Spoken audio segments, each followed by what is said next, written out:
48 మంది ఎమ్మెల్యేలపై CM Chandrababu serious అయ్యారు. పెన్షన్లు, సీఎంఆర్ఎఫ్ చెక్కుల పంపిణీలో పాల్గొనని ఎమ్మెల్యేలపై ఆగ్రహం వ్యక్తం చేశారు. సీఎం చంద్రబాబు ఎమ్మెల్యేలకు నోటీసులు ఇవ్వాలని ఆదేశించారు. ప్రతి ఒక్క ఎమ్మెల్యే, మంత్రి పెన్షన్ల పంపిణీలో పాల్గొనాల్సిందేనని చంద్రబాబు అన్నారు.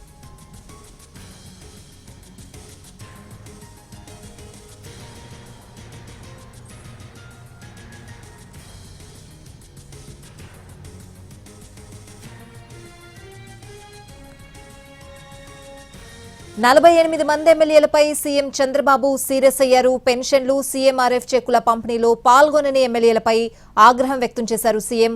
పూర్తి అప్డేట్స్ అనేది తెలుసుకుందాం. మా ప్రతినిధి ప్రసన్న లైవ్ లో ఉన్నారు. ప్రసన్న, ఎమ్మెల్యేలందరికీ కూడా 48 మంది ఎమ్మెల్యేలకి నోటీసులు ఇవ్వాలని ఆదేశించినట్లు తెలుస్తోంది. అప్డేట్స్ ఏంటి? స్వాతి, ప్రధానంగా సీఎం చంద్రబాబు ఎమ్మెల్యేల వైఖరి మీద పదే పదే చెప్తూ ఉన్నారు. పెన్షన్ పంపిణీలో పాల్గొనాలి, పార్టీ కార్యక్రమాలు ఏవైనా పాల్గొనాలి, సీఎంఆర్ఎఫ్ చెక్కులు ప్రధానంగా ఇచ్చేటప్పుడు, ఎందుకంటే నియోజకవర్గాల్లో సీఎంఆర్ఎఫ్ చెక్కులు ఇచ్చేటప్పుడు చాలా ఇంపార్టెంట్ కార్యక్రమం కింద దాన్ని చూడాలి. ఎమ్మెల్యేలు ఆ కార్యక్రమానికి అటెండ్ కాకుండా సీఎంఆర్ఎఫ్ చెక్కులు పంపిణీ చేస్తే కనుక మైలేజ్ అనేది చాలా ఇంపార్టెంట్. క్షేత్రస్థాయిలో కొన్ని రాజకీయపరమైన అంశాలు కూడా ఉంటాయి, కొన్ని ఎలక్షన్స్ కి సంబంధించిన అంశాలు ఉంటాయి, కొన్ని పాలనకు సంబంధించిన అంశాలు ఉంటాయి.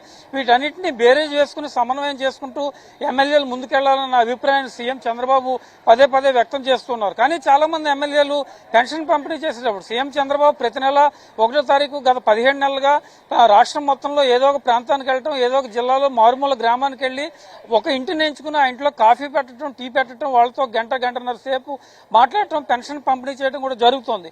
సీఎంఏ అంత ఓపికగా ప్రతి నెల 1వ తారీఖు ఇచ్చినప్పుడు ఎమ్మెల్యేలు ఇంకెంత ఓపికగా ఉండాలన్న అభిప్రాయం ప్రధానంగా వ్యక్తమవుతోంది. కాబట్టి కొంతమంది ఎమ్మెల్యేలు, ఇంచుమించు సుమారు ఒక 50 మంది వరకు ఎమ్మెల్యేలు పెన్షన్ పంపిణీలో పాల్గొనలేకపోవడం, లేకపోతే సీఎంఆర్ఎఫ్ చెక్కుల్లో పాల్గొనలేకపోవడం, పంపిణీలో ఈ అంశాలన్నీ కూడా పార్టీ దృష్టికి వచ్చాయి. అధిష్టానం నిర్ణయాల ప్రకారం వాళ్ళకి నోటీసులు ఇవ్వాలి. ఫర్దర్ గా నోటీసులు ఇచ్చి ఏ రీజన్స్, వ్యక్తిగత కారణాల్లో, అనారోగ్యమైన కారణాల్లో, లేకపోతే తప్పించుకోలేని ఇతరత్ర ప్రాబ్లమ్స్ ఉంటే కనుక వెళ్ళకపోవచ్చు. కానీ ఈ 48-50 మంది పెన్షన్ పంపిణీ కార్యక్రమంలో పాల్గొనలేదు అంటే వాంటెడ్ గా ఎగ్గొట్టాలని ఒక కార్యాచరణతోనే రూపొందించింది. కాబట్టి దీని మీద తప్పనిసరిగా నోటీసులు ఇచ్చి వాళ్ళు ఎందుకు వెళ్ళలేదు రీజన్స్ తెలుసుకోవటం, వచ్చే నెల నుంచి ఇలాంటి కార్యక్రమాలు రిపీట్ అవ్వకుండా మళ్ళీ చూడటం, ఎమ్మెల్యేలంతా కూడా తప్పనిసరిగా పెన్షన్ పంపిణీలో కావచ్చు, కార్యకర్తల సమావేశాల్లో కావచ్చు, జిల్లా మీటింగుల్లో కావచ్చు, నియోజకవర్గాల సమన్వయ సమావేశాల్లో కావచ్చు, డిఆర్సీ సమావేశాల్లో కావచ్చు, ఎమ్మెల్యేల పార్టిసిపేషన్ ఉంటేనే అది పార్టీ పటిష్టత కానీ, పార్టీ బలంగా పుంజుకోవడానికి కానీ ఉపయోగపడుతుంది అని ఒక ఇండికేషన్ గతంలో కూడా ఇచ్చారు. చాలా మంది ఎమ్మెల్యేల మీద ఇప్పటికే సీఎం చంద్రబాబు బాగా అసంతృప్తి వ్యక్తం చేస్తున్న పరిస్థితి. ఏ మీటింగ్ జరిగినా కూడా ఎమ్మెల్యేలు చాలా మంది తమ వైఖరి మార్చుకోవాలని, నియోజకవర్గాల్లో కార్యకర్తలకు ప్రధానంగా అందుబాటులో ఉండాలని, ద్వితీయ శ్రేణి నేతలకు అందుబాటులో ఉండాలని, అప్పుడే పార్టీ మనుగడ సాగించడం కష్టమవుతుందని, పొలిటికల్ గవర్నెన్స్, రాజకీయం, పాలన రెండు మిక్స్ చేసి చేయాలని చంద్రబాబు పదే పదే చెప్తున్నా కూడా కొంతమంది ఎమ్మెల్యేలు మార్చుకోలేని పరిస్థితి ఏర్పడింది. ఈ నోటీసులు ఇచ్చిన తర్వాత ఎమ్మెల్యేల్లో ఏ రకమైన మార్పు వస్తుంది, వచ్చే నెల 1వ తారీఖు నుంచి జరిగే పెన్షన్ పంపిణీలో ఎంతమంది పాల్గొంటారు అంటే, ప్రభుత్వం చేపట్టే ఎలాంటి కార్యక్రమంలోనైనా, ఎలాంటి సంక్షేమ పథకంలోనైనా ఎమ్మెల్యే పార్టిసిపేషన్ కనుక ఉంటే ఆ నియోజకవర్గాల్లో ఫోకస్ అవడానికి ఎక్కువ అవకాశం ఉంటుంది.